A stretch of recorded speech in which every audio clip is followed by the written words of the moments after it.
Hello, everybody. This is Rodney Kelm, the Fatherpreneur, and I'm coming at you with another installment of my Speak Life series.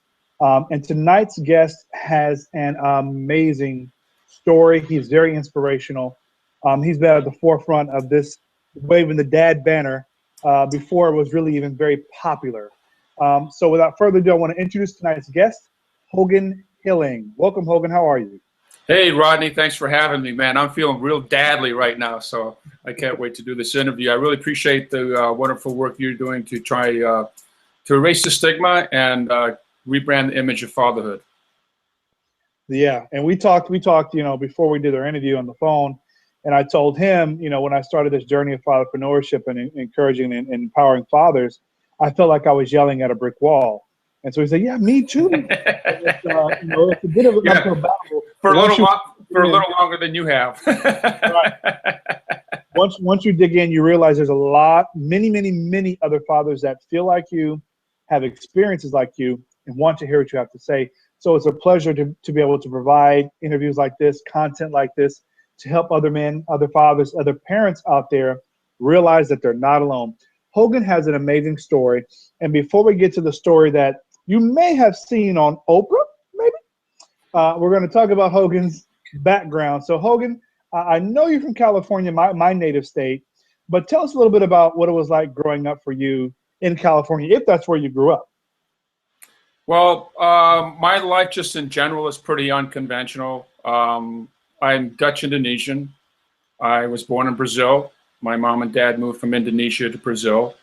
So I have Brazilian citizenship. And when I was about 2 years old, my mom decided she no longer wanted to be in the marriage. And my dad agreed. I wound up moving with my mom and my brother to the Netherlands. I lived there for about 2 or 3 years, moved to New Orleans, lived there for about 2 or 3 years. And fortunately for me, I'm grateful my mom decided to land in California. So I grew up most of my childhood years and adult years here in California, and I raised 3 boys as well in Irvine, California, which is between Los Angeles and San Diego. All right. So for all you non-Californians, every place in Southern California is not LA. So can you talk about a little bit, because I always like to lay the groundwork before we get to the meat of the story. Growing up, your parents divorced, you move around the world, which is, very interesting. I know that gave you a lot of, different, experiences. Did that have, what was the effect it had on you as a young boy growing into a young man, your parents, splitting up, moving around? Was there an adaptation stage for you? Yeah, I would say probably the first, 6 or 7 years, you're just a kid and you're just going through the motions. My mom never talked about my dad at all, so that was kind of a missing element. I would say it was very, very painful as a child, because when you start going into school, especially in elementary school, kids are inquisitive and they'll ask, well, what does your dad do for a living? Or where's your dad? And those questions just were real emotionally painful, because I had to explain and tell them that I didn't have a dad and that I was being raised by a single working mom. And it was probably much more difficult through the middle school years. But as I was growing up and got into high school, I kind of resigned myself to the fact that I'd never see my dad again. And it really made it a little bit more difficult for me to get through life as a teenager, because I didn't have a male, quote, role model in the house. And so I kind of got lost a few times, hung out with the wrong people. I feel very fortunate that I was one of those kids that grew up without a father, that didn't land in jail. So I think I find that just even remarkable. Wow. There's been an ongoing theme with a lot of my guests where, sadly, either they have very bad relationships with their father or non-existent ones. And I'm thankful that, your story didn't land you in jail. So let's continue the train moving along. So you go into your teen years, you finally sort of find an exception of, I'm not going to see my father again. You talked about landing with the wrong crowd. As you keep developing, was there ever a moment in your mind that you made a conscious decision to say, I'm not going to go that route, you know, because you said you didn't land in jail. I'm not going to go that route. I'm going to go this route. Was there a route for you? Well, I think one of the things that helped me, my mom instilled a lot of values in me that I kind of hold true to this day, and I think that's what kept me on the right track. And then I went to college, didn't work out. I think at that time I didn't realize it, but I was kind of a lost soul, looking for some direction. And again, because you don't have a dad, then also you're looking for other role models, and you know, you're trying to figure out who can I trust as a man, because there's a sense of abandonment that you have. So I would honestly say that I was kind of walking around with a chip on my shoulder. But then, as you know, life starts to throw you curveballs. Sometimes you don't see it coming. And I found out my dad was still alive at age 29. 29. I mean, you know, you're obviously a grown man. You've passed that mark where I always say 25 is really the mark where you become grown. The proof is you get a discount on your car insurance, right? Yeah. You can rent cars. So, I mean, you're 29, you're knocking on 30, and 30 is like, hey, come on in. And you get this news. So what happens at this point? Did you reach out? Did he reach out? What happened? Yeah. You know, as I look back and at the time in the moment, I was kind of excited. I was also confused as to how do I approach this, because I have heard so many stories about father-son reunions that turned out bad and didn't turn out healthy. And again, I think it just goes to the set of values that you know is true inside your heart. And I decided that, look, I don't know anything about this guy. My mom never talked about him, so I'm not going to prejudge him. So I kind of took that attitude that, hey, I'm going to start with a clean slate.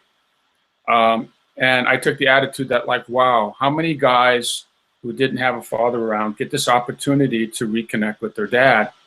So I started with a letter. He wrote back, then a phone call.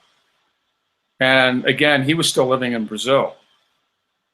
So I called, we talked, and I offered him a suggestion for me to come out and visit him and live with his family, which now consisted of a wife and 3 daughters. And they were in their, I think they were 17, 20, and 21. And we made a commitment to do this. And so at the time, I owned a business.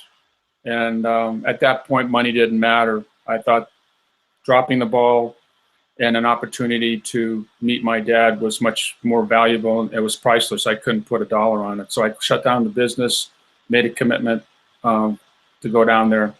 And I went down and I visited him. So how did that turn out? I mean, at this point in your life, you know, you're a couple of years past 30. You're probably at least 34, right? No. This happened quickly when I was I think probably when I just turned 29, and then this would happen over a period, a couple months where we were interacting, and then I finally decided, you know, I'm just going to go. So it happened right away. There was no waiting period. And so, you know, from that point to now, was that a great decision, or do you regret it? Was there a lesson learned? How did that turn out? It was one of the best decisions I ever made in my life, probably the best, because it turned my life around. And it's you know, for me, it's a story I like to tell because it's a powerful message to those guys that struggle to have relationships with the fathers that were either emotionally absent or physically absent. Because I think we've been too hard on our past generation of dads. They were taught to play a certain role model, which was as the provider. They weren't given resources on how to be emotionally connected. If you really look back in that generation, dads weren't allowed in the delivery room. If they tried to help, their masculinity was questioned. You also had a culture that said women belonged in the house and they didn't belong in the office. Well, look what's happening now. Women are excelling in the business arena.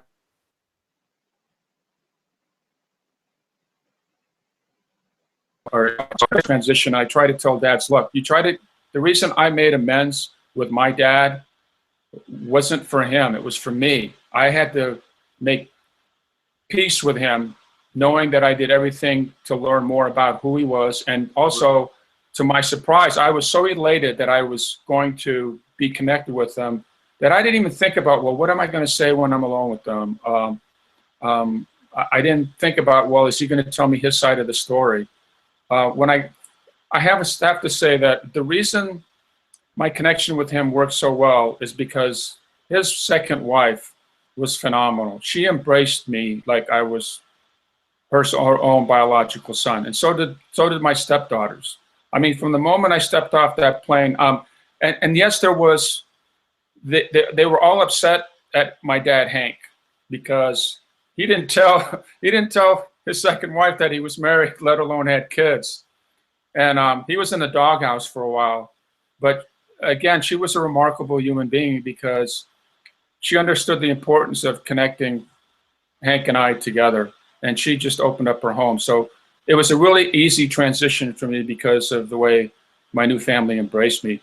And it was a pivotal point in my life because I got to see Hank and saw a lot of characteristics in him that I started to see was in common with me. And I also started to see some shortcomings and stubbornness and all that stuff. So it was a really, really growth period for me.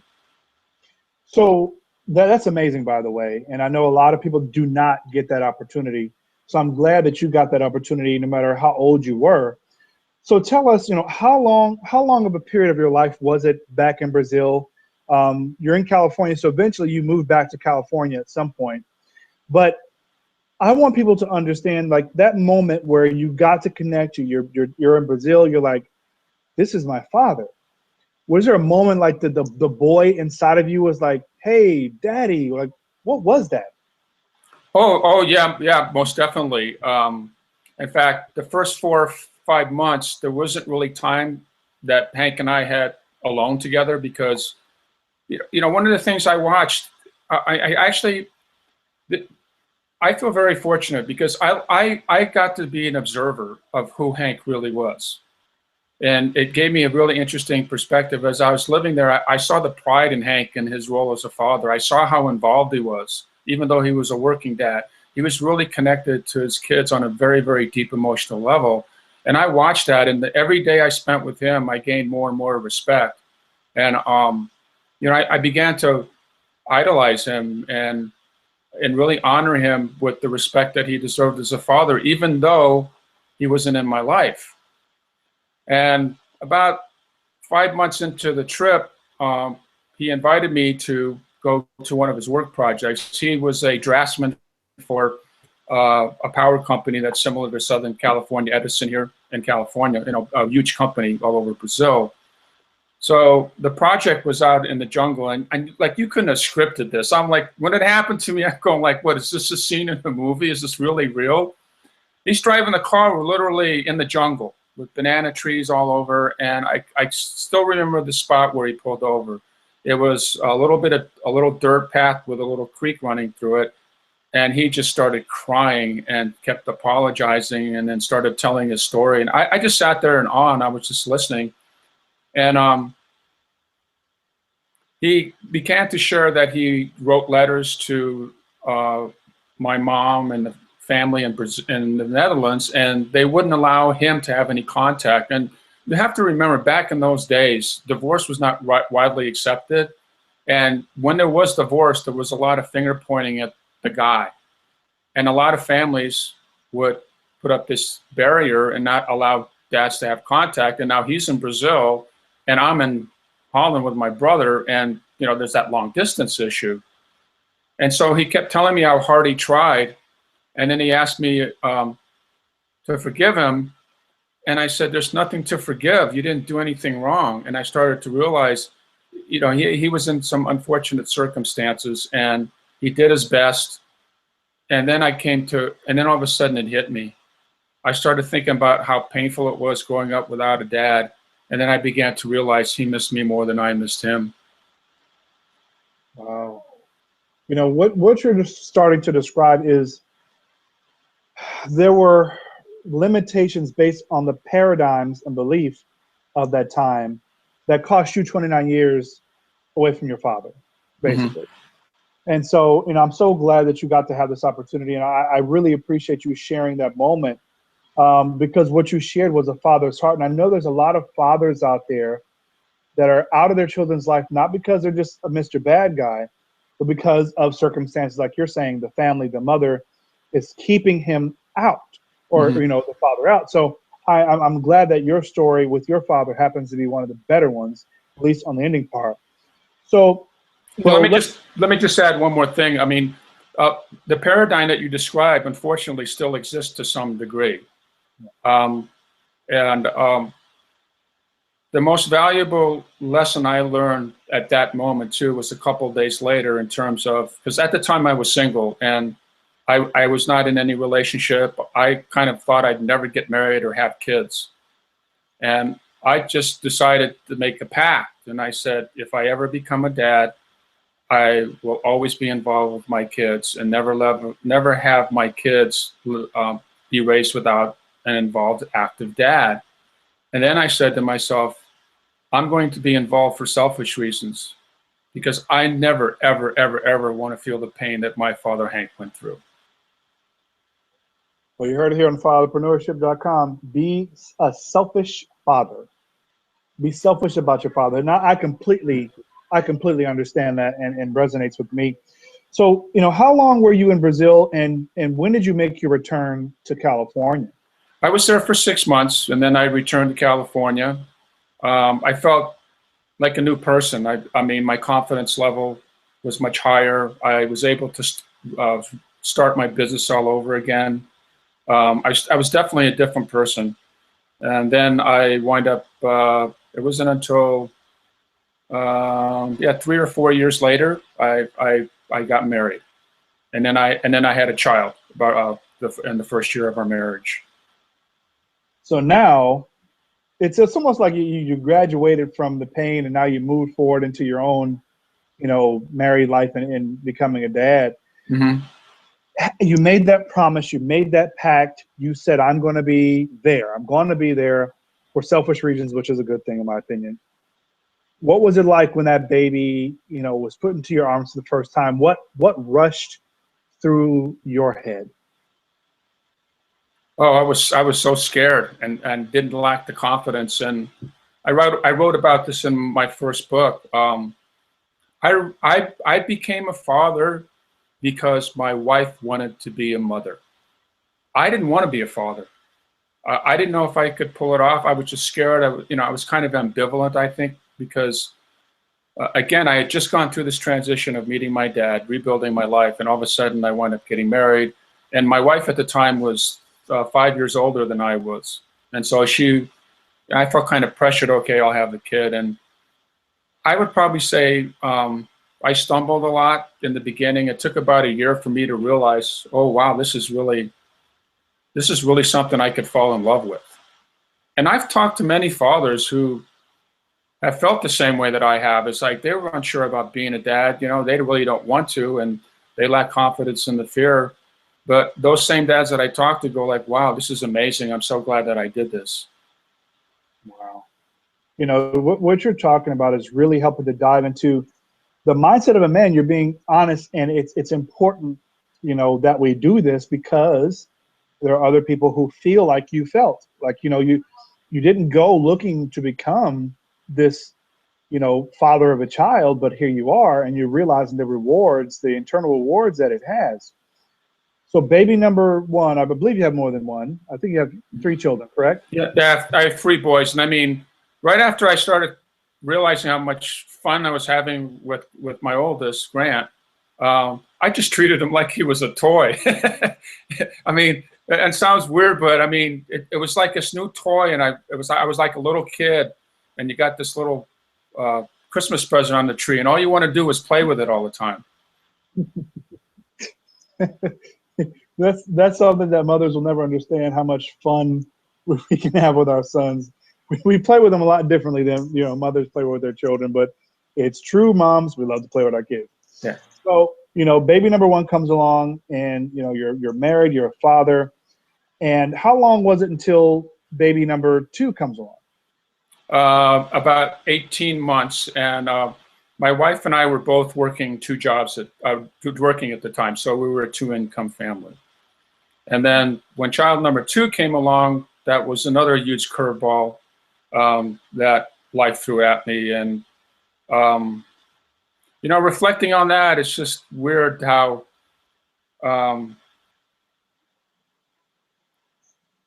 you know, I got this huge curveball thrown at me, and I was just in the moment on the time, and I just did what I needed to do. And looking back and seeing how hard and difficult it was, I don't regret any moment or and challenges, which I'll explain, that were really unique to Wesley, my second child.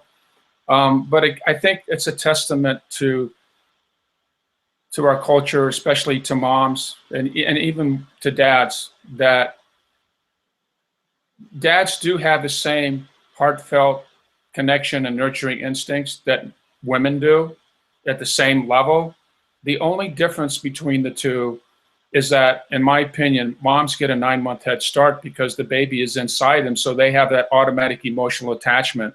It took me a while to develop the same level of emotions that my wife did because of that. And I think we have to recognize that for dads, because it's all about transition. For some, it takes a little bit longer. Wesley was born with a rare genetic disorder that rendered him disabled for life. And the news was really devastating, as some dads and parents can imagine, is that when somebody tells you that your child, in no uncertain terms, is disabled and broken, and that he will never be a, quote, normal functioning person and will need 24/7 care the rest of his life. It shattered a lot of dreams that you have of the relationship you want to have with the children. So as I go back to my story with my oldest Grant, is I had just reinvented myself as a person, and then I became a dad, and now I'm a dad, and I got to reinvent myself as a dad because I have a whole different set and unique of circumstances that other dads don't experience. So my support system shrunk even more. I had really nobody to turn to in terms of other dads to talk about, well, you know, how do you deal with the news of a disabled child? And at the time, my wife was getting all the support systems because there was everything available for the mom and the baby.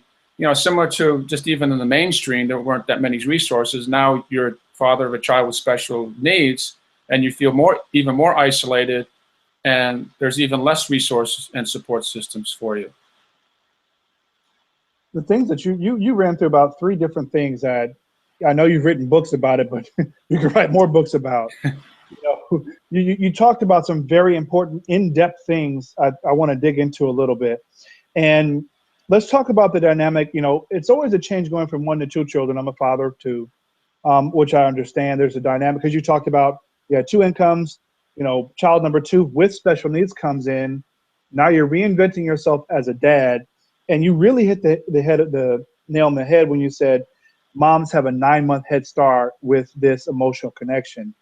That's very profound in my opinion. So here comes your second child who is special needs.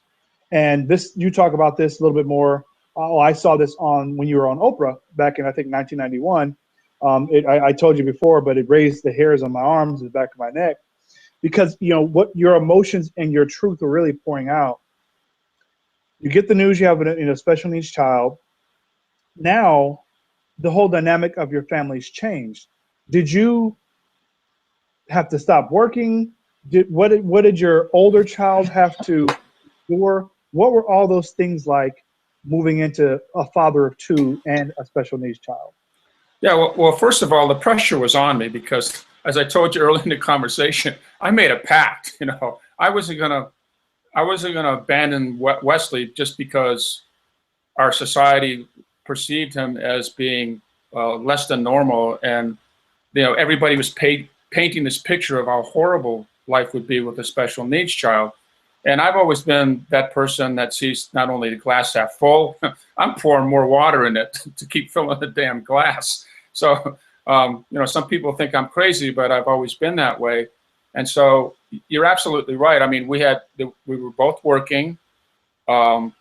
There's also not the emotional component of it, but when you have a child with special needs, the medical bills go up. So now everything gets exacerbated. All the issues, financial, emotional. You're trying to juggle two kids. One has special needs. Wesley was literally in and out of the hospital off and on for probably the first 9 years of his life. And he didn't sleep for long periods. So at night, he would sleep in 1 or 2 hour intervals and wait and be awake for 2 or 3 because he was dealing with seizures. So the seizures would wake him up, and then he'd stay awake for a while. And it got to the point where my wife and I at the time just realized, this is not manageable. And so we sat down and we even tried daycare, and we tried to hire nurses to help us out. And we did the math and realized that that if you factor in the second income, the cost of the second income, we were only netting at the end of the year about $10,000 to $12,000.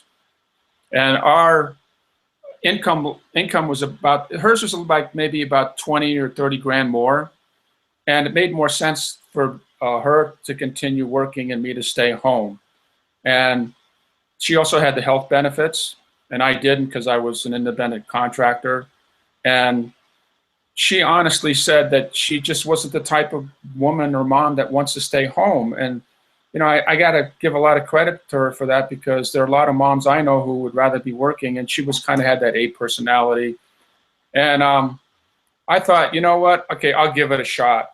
And so in 1991, that's when I came out of the pantry. That's my tagline that I came up with, because so many at-home dads are afraid to come out and say they're at-home dads because, again, our culture questions that masculinity. So that's in 1991. That's when we did role reversal, and I made a commitment to be the stay-at-home parent for 3 to 4 years. But then my wife decided that she wanted to have a third baby. Now that's another conversation in itself, because you talk about all the challenges that you're going through, and you've decided to stay home. And I'll wave that stay-at-home dad banner with you myself. Wouldn't trade it for the world. How'd that conversation go about? Because this has to be extremely challenging with your second son, with all the challenges he had. I'm sure the attention that he required. How does that decision get made? Hey, let's go ahead and have the third one. What was that conversation like? Well, with my wife? Yes. There was really, she bought into it. I mean, I think she struggled at the time, but she understood that the reality of it was that she kind of struggled with the guilt, and she didn't know which one to do, because her parents and my parents and her friends, her and other relatives, and my friends and other relatives were going like, well, this is not what couples do. Men are supposed to be providers. And people were looking at me like I was a bum. And my wife struggled with comments that she was getting from other people. But the bottom line was, when we sat down, was like, you know what? It didn't matter what other people said. In fact, in my heart, I knew I was making the right decision. And everybody else was second guessing me. And I go like, why shouldn't I do this? And I started thinking, I go like, these people are crazy. I mean, most families at that time were considering daycare before their husbands. Now, you really have to think about that, okay? You would rather leave your kid with a stranger you haven't known, but you won't leave or take the option of having your husband care for a baby who you may have known for several years, or maybe 1 year or 2 years, but for more span of time that you would of a person that is running a daycare center. I mean, think about it. It doesn't make sense. So why shouldn't a dad be the second option? However, our culture wouldn't embrace that. And I got to tell you, every day it was like, when are you going to go back to work? And here I am taking care of a child with special needs. I'm the one that's changing the diapers, cooking the meals, doing the laundry. I'm the one that's feeding the kids in the middle of the night. And I'm doing that because my wife has to go to work in the morning, and I don't want her to be sleep deprived. And what was interesting at that time, there was this whole fatherhood movement started about, well, dad's got to do more. Dad's got to do more. And I felt, I don't know about you, Ronnie, but I think I was doing pretty damn good. But at the same time, the message was like, Hogan, you're not supposed to be here. And people were doing everything to make me believe that what I was doing was wrong. You know, this is, you know, a lot of men are facing this. And there's like that stigma is still, that 1950s mentality is still alive and well. And we talked about this before, that the one thing that has changed and made that sort of becoming a dinosaur thought process is technology. You know, I Yes. I do work at home while I'm taking care of my daughter and my son's at school. So I'm not traditionally like a stay-at-home do just children. I do work, I do business, but I'm here. But that there's so many dads. I love that saying, I came out the pantry, that need to come out of the pantry, because men need to see other men choosing their families over what someone else told them is the right way to do things. Mm-hmm. We have to consider what's best for our family. That's really what being a man is about. So what I want you to dive into now, because this has to be around the time where a lady named Oprah comes into the picture. How does, what got the ball rolling? Was it your book? Was it a conversation with somebody? How did that happen for your story, which was needed to be told nationally? How did it get to that point? What happened? Well, let me digress a little bit. You know, as much as people who are listening to my story may feel like it's unique because I've had unique circumstances, but a lot of the issues that I'm talking about that I struggled with, it happens to working dads. I mean, you know, I don't want people to kind of look at this and that the only reason that these things happened to Hogan as a father is because he had unique circumstances. No, fatherhood issues don't discriminate. I mean, across the board, you know, pretty much like I said earlier before, the only difference is that the issues get really exacerbated. So it takes a little bit more, I don't know, spiritual strength, if you want to say, to get through this. But what had happened was, you know, with Wesley, when I found out that he was disabled for life, there was a transition to where, like, oh my God, what am I going to do? But, you know, he taught me one of the most valuable lessons that I learned about being a dad. And I have to learn, I have to live up to my expectations of my kids. And I needed to learn how to look at fatherhood through their eyes. And I'll tell you, once I did that, I saw no world, and that told me just, oh, I have to be more engaged. I have to be more involved. And you know, you can still be more engaged and involved, and you don't have to do it as an at-home dad. It's called being mindful. If you can be a working dad and still have that same level of passion that I had in being an at-home dad, as long as you take on that mindful stage.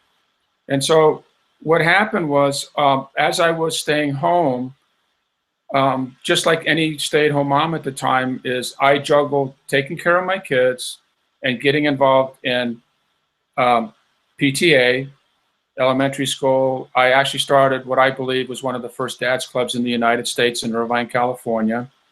I was getting a lot of media attention because I was the at-home dad. Wesley was part of a swim team there. Actually was on the same swim team as Amanda Beard at the time, who was a gold medalist. And, you know, I just treated Wesley like he was normal. If anybody wants to see the clip, they'll get a better understanding of what I'm talking about. I never saw Wesley as disabled. I just saw him as my son. Wow. You know, that's important.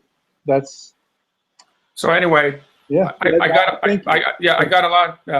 got a lot of media attention, and hang on a second. I accidentally unplugged the charger. So anyway, I got a lot of media attention, and a lot of the media attention came from the fact that I started dads clubs and I helped get them started in other schools. So I was in the newspaper a lot. So when the Oprah phone call, and I was also in a ABC Fathers and Sons documentary that aired in 1999 and 2000. I was actually in a TV show with Shaquille O'Neal, dude.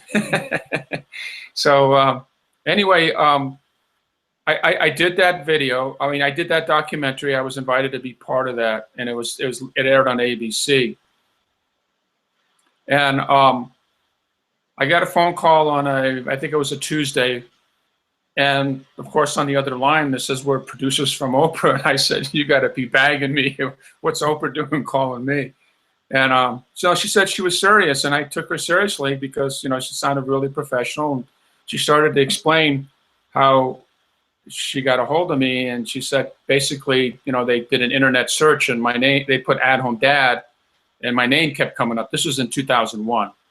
And I had been involved with the National At Home Dad Network at the time. It was an annual convention of at-home dads. And so they typed in the word At Home Dad, my name came up. And during the conversation, they were asking about my kids, and they had no idea that I had a special needs child. And I told them about Wesley, and they go, oh, really? I go, what can you tell us about that relationship? So I explained it to them. Then I told them I was on the ABC's Fathers and Sons documentary, which was on the same channel that Oprah was on. And they said, well, listen, we'll get that video from ABC, and then we'll get back to you. They called the very next day, and they said, we want you on the show. So I was just very lucky. Do you want me to tell you what happened on the show? Well, okay, come on now, Hogan. Who doesn't want to hear what happened on Oprah? Okay. Come on, man. All right. When you see the clip, okay, it's only 4 minutes, so I just posted that excerpt. But that was Tuesday. So Wednesday, they told me they'd be on the show. That Saturday, they sent a production crew, and they came to the house, and you know, they followed me around. And then they said, well, we want you to fly out to Chicago on Wednesday. I couldn't believe how fast this was happening. And then we were going to take the following day on a Thursday. So, you know, we got the red carpet treatment. Got to stay at the Omni. You know, limousines. They gave us meals. I mean, Oprah was just so professional and very compassionate. And it was a wonderful experience. So I showed up to the studio, and the whole show there, nothing was scripted. They brought us in, and you'll see why they brought us right in when you hear the rest of the story. So they brought us into the audience, and they announced the first dad right away. So he got up on stage, and he was a big football fan and an at-home dad, and he lived in Florida. So when they were done with the interview, they said, well, we have a gift for you. And all of a sudden I'm thinking, oh, wow, if he's getting a gift, I'm getting something. And I go like, whoa, you know, there's more to the show. So he wound up getting like the red carpet treatment at a Tampa Bay Buccaneers football game and some extra prizes, plus house cleaning for a whole year. And every at-home dad that was on the show, all 4 of us got free maid service for a year. That was freaking awesome. So then they go to commercial break, and all these things are going into my head. And I'm thinking like, okay, well, what gift am I getting? What did my wife tell Oprah that I wanted? And I was a big college basketball fan, and I'm thinking, oh, wow, dinner with Bobby Knight, basketball game at Indiana. All right. Next thing I know, they announced my name and my wife's name, and I'm walking on stage, and I totally forget about the fact that I'm getting a gift, because all I'm thinking about, okay, what am I going to say to this like huge icon here? And, you know, how am I going to act and how am I going to come across to everybody? So she starts doing the interview. They show the ABC's Fathers and Sons documentary clip, and there wasn't a dry eye in the house. And after everybody watched the video, you know, Oprah is grabbing tissues and handing it out in the audience. And, you know, she just, there was a kind of moment of silence, and all of a sudden, you know, she started interviewing me a little bit more. And then when the interview stopped, she turned around, and next thing I know, she's got a set of keys in her hand, and she's dangling in front of me. And I'm looking like, wait, where the hell is this going?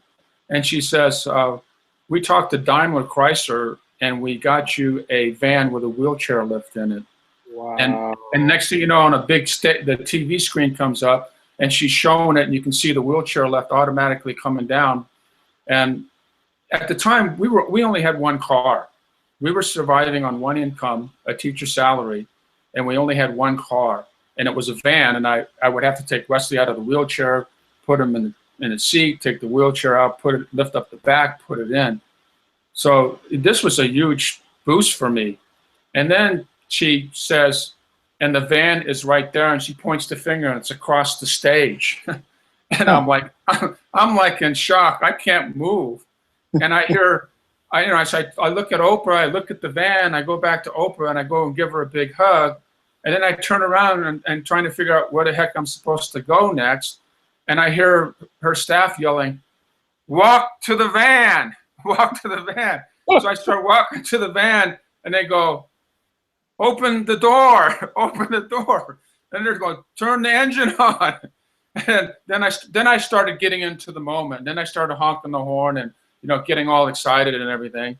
So then they finished the show. I went backstage, and they came up to me and they said, "You know, the van's right there in the parking lot. If you want, you go take it for a spin." And I said, "I'm in no condition to drive, but I could use a drink." Oh my goodness. So yeah, so then I had to wait, and then I had to, well, and it was great. I mean, but then Oprah told me that, well, it's going to take about 2 to 3 months before I can get this van to you. And I go like, "Oh, it's okay." But it was tough waiting those 2 or 3 months because she really wanted me to have that. I mean, that's how detailed Oprah is about, you know, the intimate connection that she makes with her audience, but also with the people that she has on. Because, you know, it meant a lot to her that I have the van that was on stage delivered to my house. So it wasn't just going to be any van. That's, you know, I was going to make a joke about, did you get a car? And you did. Yeah, not just a car, a van.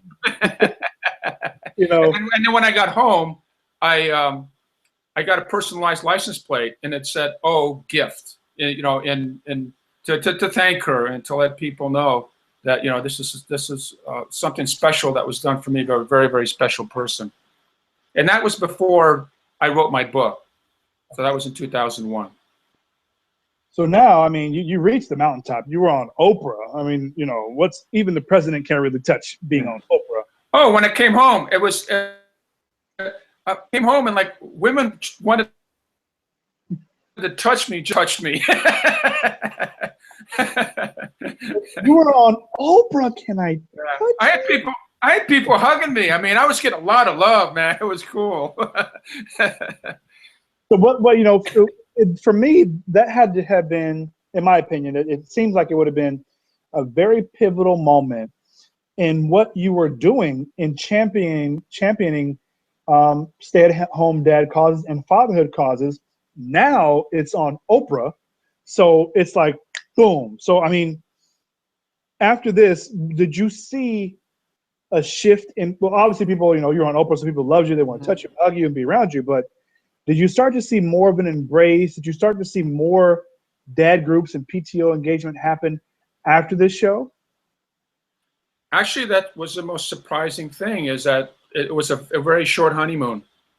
It was like back to the old school culture.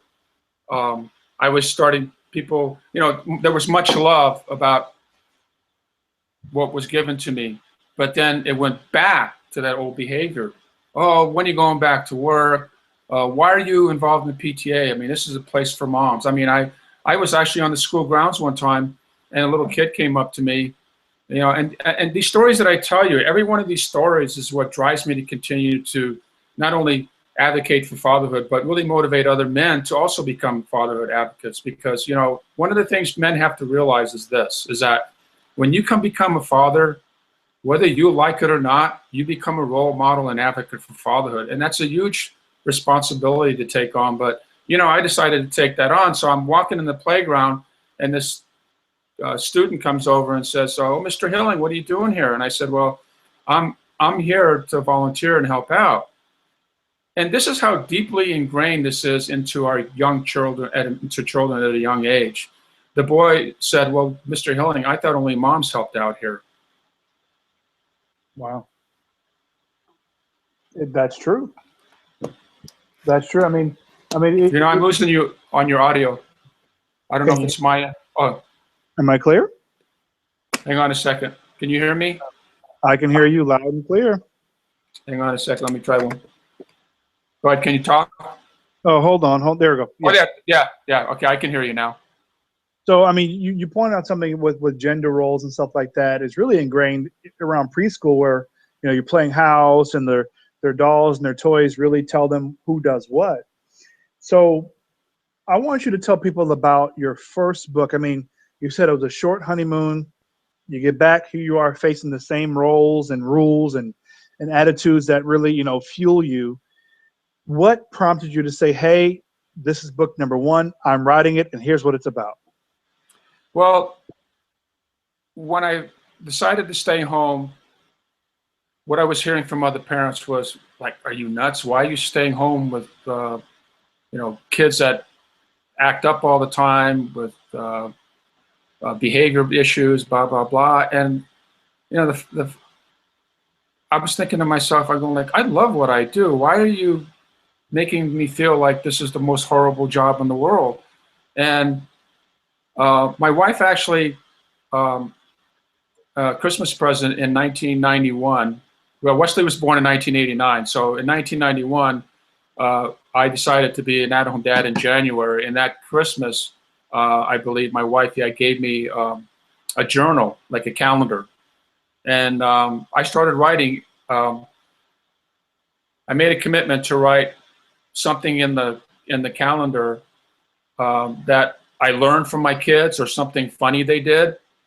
And in the beginning, I'd put in maybe something like once a week. Then it was like 3 or 4 times a week, and it just kind of grew. And over time, if I started journaling, and I made it a point, I conditioned myself every day at the end of the day to just spend 5 minutes reflecting on the day and all the wonderful things that happened. Instead of other parents, at the end of the day, they're going like, "Oh, it's exhausting." All they could think, all the parents could remember is all the bad challenges they had throughout the day, and not understand the beauty if it was to watch your kid grow and be a part of building a relationship with your kid. Now, whether you're and you can do this whether you're a working dad or a stay-at-home dad. But again, I did so many unconventional things in my life. I mean, what dad writes a journal? I mean, women do diaries, okay, and they do the journaling and stuff. And here I am, dad, doing something not only unconventional and role reversal, but now I'm actually journaling. So I started doing that for like 7 or 8 years, and I still have those journals today. And it's amazing how quickly it filled out. Now, when I wrote something down, I didn't write everything in detail. I would write some key words or like one little short sentence that would describe a whole moment that I had with my kid. So somebody heard about this, or one of my friends, and they said, "Well, you should go write a book." Well, I have no college education. I'm a self-made businessman. I'm now an at-home dad. I don't have no writing skills. But you know what? When I decided to be an at-home dad, I wasn't thinking at the time either. I just decided to jump in the water, and it worked out for me. So I guess I had that entrepreneurial spirit when the whole idea of a book thing. And I'll be honest with you, when they said book, I was thinking dollars at first, but it doesn't work that way. It's not the real life. But I wasn't doing it for the dollars. I was passionate about sharing what I learned so much from my kids.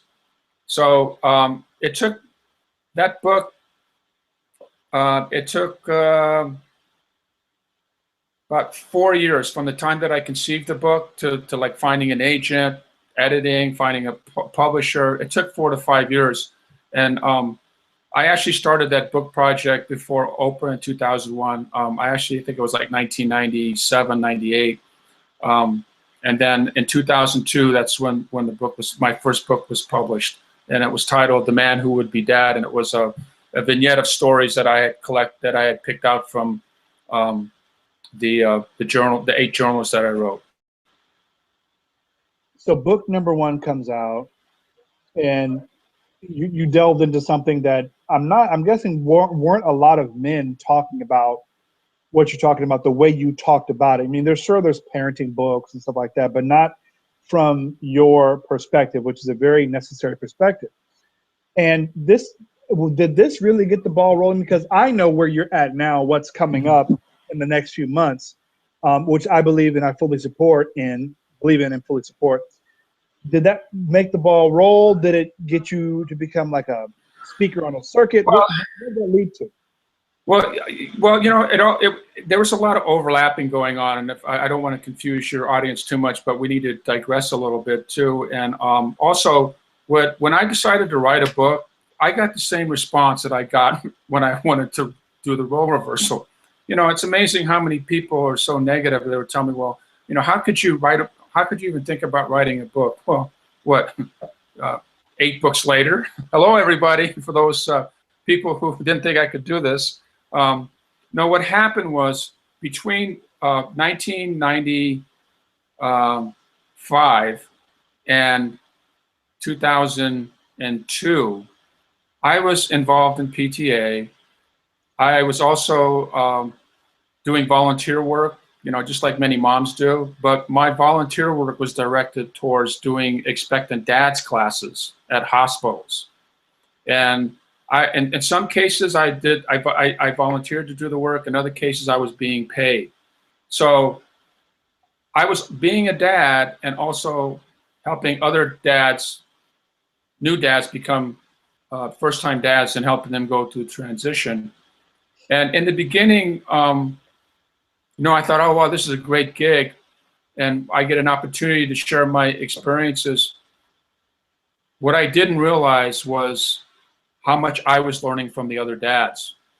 And that kind of, I think, started my passion to start doing more work with dads, because at that point I started to realize the best resource that dads have, and even moms out there, isn't books. It's other parents, and especially with dads. I mean, I'm learning so much from these guys. So fast forward, I've been doing these boot camp for new dads classes in hospitals. And in some cases I would travel when I could. The other thing that you have to understand too is that while I'm doing this charity work and being a fatherhood advocate and also now becoming an author, I was juggling the work and balance, the family issue there, and my priority were the kids. The book was always secondary. If I could make the book work around raising my kids, then fine. Like when I wrote, I would write at night when the kids were asleep. And so I always put family first. So now I have this book out, and then I went back into being a father, not an author. I accomplished what I wanted to accomplish. And the other thing too, at the time, is you had noted that, well, I was on Oprah, and people would thought, oh wow, you are Oprah, so you know you should be getting speaking gigs and all this stuff. Well, I had to write an agreement with Oprah after the show that said I could not use Oprah as a promotion to put myself out there as a fatherhood advocate, and I didn't do that. And you know, some people tell me, well, I should have done that. Well, you know what? That's just not me. So I didn't do it. I didn't take advantage of that. And so after the book came out in 2002, I went back into fatherhood mode. Then all of a sudden, I was doing more and more work with expectant dads. And I started connecting with dads on the street, in the hospitals, and they started sharing their perspective. And we started to see that we had things in common in terms of our struggles. And the second book that came out, I came up with the idea when I talked to my agent. I noticed that there were a lot of books on fatherhood for dads, but there was no book on fatherhood for moms.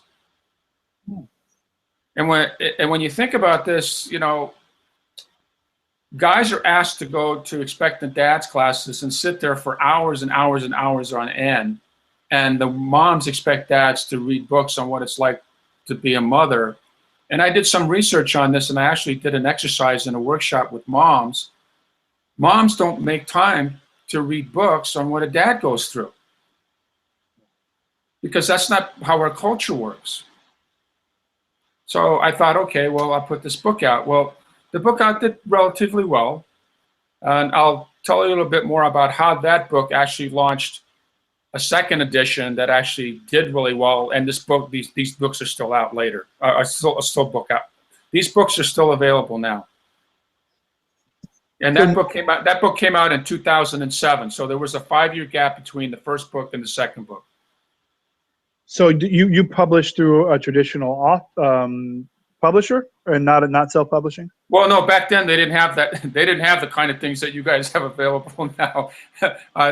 Everything was traditional. You had to get, the publishers would not accept a submission unless it was done with an agent, and that all changed in 2000. Let's see, 2000, I think 11 or 12, when you started seeing the hybrid publishing and more people started doing self-publishing, which has been really a benefit to both the publisher and both the authors. Right. You know, I co-authored a book with my best friend called "What Your Name Is, What Not to Name Your Child." We actually ended up on CNN and on Gayle King, Oprah's best friend, so that makes us related, Hogan. But yeah, I mean, I know a little bit of the path. I didn't go the traditional route with traditional publishing, but now that you got, you know, these books under your belt, real quickly, go ahead and give us the titles of those books really quick. Okay, it was The Modern Mom's Guide to Dads: 10 Secrets Your Husband Won't Tell You, and that was the second book. And I actually wound up co-authoring it with a mom. I knew I couldn't write this book by myself. So I put out an advertisement, and I got a wonderful mom by the name of Jessie Rutherford that helped me write the book. And I learned a valuable lesson from her, because I was speaking in Martian, and I had to learn how to express my Martian viewpoint and write it in Venusian. And it worked. I mean, the book did okay. And then I get a call from the publisher, and they said no, I'm sorry, I got a call from a different publisher who had heard about this book. And they called me up and they said, and which is really unusual because publishers don't go back to authors and come up with a book idea. So they said, hey, Hogan, would you like to write a revision of that book that you did with that other publishing company? We have an idea and a title for this book. And I said, okay. And it was similar in concept. Write a book about a dad's perspective for moms. And I thought about it, and I go like, you know what? We need to have a book out there, a companion book for dads to understand a mom's perspective, because there really wasn't anything like that out there. And so I think I'm the first author, and I believe the only author that has written companion books for a mom and a dad. And the titles are Pacify Her, what she's thinking when she's pregnant. And the other book is titled Rattled, what he's thinking when you're pregnant. And it's done very well. Wow. And then where do people go to get those books? I'm sorry, what? Where can people go to get those books? Those books, just go to Amazon.com, Barnes & Noble. Great. And do you have a direct website for your stuff? Well, yeah. Pacify and Rattled. If people want to get in touch with me, they really need to go to the www.dadly. That's D as in David, not badly. Okay, DADLY. Rally, RALLY.com. Again, it's www.dadlyrally.com. And you'll see the other 3 books that I recently came out on there. But if you contact me and you want to learn more about my other books, I'll be happy to give you that information if you just email me. But you can also Google Hogan Healing on Amazon.com, and all the books will come out. What you said, the dadly word, and this is where I would like to end today, because I once I heard about it from multiple different people, knowing that there need to be more things for dads. Please tell us about the Dadly Rally. Where did it start? What is it? And when is it going to happen? Okay. What happened was, after I published the 4th book, I came up with this chicken soup for the soul concept. And the reason I did this, I started thinking, well, again, what you referred to about how technology has been a big benefit to dads, and it really has, because it's helped dads connect with each other across the world. And it started dialogue within the internet. And I came up with this idea, and I said, you know what, dads, we need to rebrand the image of fatherhood. And we got to stop lecturing to men, because they have instincts. They know how to be dads. We need to create more of a support system. I was hearing so many frustrating stories from dads and saying, you know, I hate the stigma that we have to live with. And I said, okay, so I put out an invitation for dads to submit stories. And the next thing I know, stories started coming in from all over the United States, Canada, Australia, the UK. And when I came up with the dadly word because back in 1998, the Orange County Register had done a story about me, and they titled it "Men Behaving Dadly." And so that word dadly always resonated with me, but I didn't know how to, at that time, utilize it. So when I came up with this idea, that dadly word, and collecting stories, I go like, oh, it's great. And what's different about this book than Chicken Soup for the Soul is that these stories are written by the dads about their shortcomings and intimate details about how they feel about being a dads. And so that's what made it unique. It was specific to an audience. So I put the invitation out, and next thing I know, I'm getting stories from working dads, at-home dads, divorced dads, single dads, stepdads, dads of children with special needs, incarcerated dads, military dads. I mean, I was just so honored that these guys trusted me enough to do this. And so at that time, you know, I only had 4 books, and I didn't know what I was going to do. And, you know, again, I got thrown a nice curveball. I had this book proposal sitting on my desk, and my publisher at the time, who I had a contract with, rejected it. And what was crazy about it is, I'm submitting a proposal. I already made money with 2 other books that you published, and now you don't want to publish this book. Again, it was a culture thing. They didn't think this book would do well. So I submitted it to 6 other publishers. They rejected it. And all of a sudden, I get this email from Motivational Press. And Motivational Press says, oh, you know, we're looking for authors. We've seen that they're looking, that might want to write new stuff, and we see that you've published 4 books. Would you consider writing another book for us? I'm going like, I just happen to have a book proposal here. Would you like to take a look at it? And they said, sure. So they saw it, and they go, this is great. So that's how Dads Behaving Dadly, 67 Truths, Tears, and Triumphs of Modern Fatherhood was born. And at the time, I had to finish the book, I needed to do more work. And I unfortunately was in a car accident. I got T-boned. Long story short, neck surgery. 6 weeks after neck surgery, another T-bone. Lightning struck twice. And I'm going like, how am I going to finish this book? And the reason I'm telling you this story, it was a very vulnerable time in my life. And again, I had to do something unconventional that most men didn't do. I had to ask for help. So I turned to my friend Al Watts, and I asked him for help. And the reason I asked him for help is because he told me he wanted to be an author someday. And I said, okay, well, I'm going to help you live that dream. So, you know, I'm so blessed. I got somebody with great work ethics. And although I came up with the idea, Al did most of the work, did all the editing and everything. So Dad's Behaving Dadly 1 was a huge success. It was in the New York Times. It was on CBS Morning News with Al. I got media exposure for other dads that were in the book. It inspired Motivational Press to have me do a second Dadly book. And that was Dad's Behaving Dadly 2, 72 more Truth, Tears, and Triumphs of Modern Fatherhood. Both books are doing pretty well. And then what I decided to do was brand the name Dadly, and I had ideas for other Dadly books. So I came up with another book titled The Dadly Way, 10 Steps to More Active Fatherhood, and these 3 last, and Equal Parenting. These last 3 books that I mentioned, they're all on the website at www.dadlyrally.com. They're available on Amazon.com and Barnes & Noble and some of the bookstores in your area. Out of that, I formed what was called the Dadly Rally. And I came up with this idea in April. And I presented it to a wonderful gentleman named Sean Flood, who owns Bear and Booze Boutique. He's a mutual friend of both of ours. What's that? Yes, he's a mutual friend of both of ours. Sean Yes, Flood. yeah. Awesome guy. You've met him, yeah.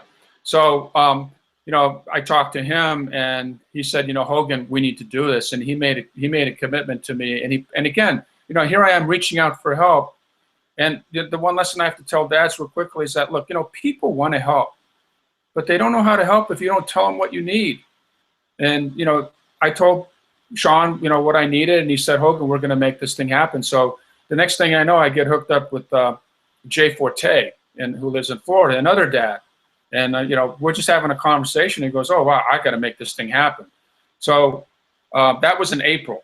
And we just launched the website last month. We already are talking to other dads and organizations across the country about expanding the Dadly Rally. And basically what it is, it's a conference-based event where it's half lecture-based in the morning and an all-open discussion in the afternoon. And if you want to learn more about it, just go out to www.dadlyrally.com. But we've made a commitment to launch and debut the first Dadly Rally in Los Angeles, California, March 12th, 2016, with other U.S. cities to follow, like Phoenix, Sacramento, Chicago, New York, Fort Lauderdale. We're talking to people in Virginia, Dallas, Denver, Las Vegas, and we're also talking with Rodney here to do one in Duluth. Our 5-year goal is to have a Dadly Rally in every state in the country.